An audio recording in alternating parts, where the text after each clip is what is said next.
Pronto, começou. Pode ir? Tudo você compra.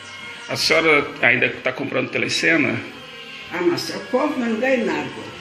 Jogo com telecena, jogo lota fácil, lota mania, Mega Sena, mas certo nada. Se tiver vontade de ganhar, sabe?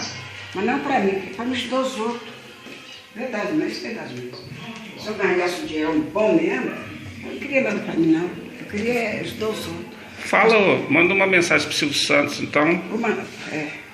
Ô Silvio Santos, manda, tô comprando telecena, vê se você dá um jeito aí, ó. Ô Silvio Santos, dá um jeito aí, mandar eu ganhar, ó. Quanto tempo? Tô com 11 aqui para me trocar. Quanto tempo que eu compro telecena não ganho, Silvio Santos? Ó, dá um jeito aí para premiar uma para mim aí, ó. Falou? Tô te pedindo. Eu quero para mim, não, eu quero para ajudar os outros, ajudar meus filhos, meus netos. Nossa, coisa boa de ajudar os outros. Você quer ajudar sua família, então, né? Ajudar minha família, os que não é minha família que podia ajudar, me ajudavam. Eu queria dinheiro para mim, não. Eu queria para ajudar o povo. Esse povo pobre, tadinho. É tão pobre que não tem. Aí é mesmo, eu tinha vontade de ganhar. Verdade mesmo, eu falo isso mesmo. Eu tinha vontade de ganhar, por isso que eu não ganho. Pronto. Pronto.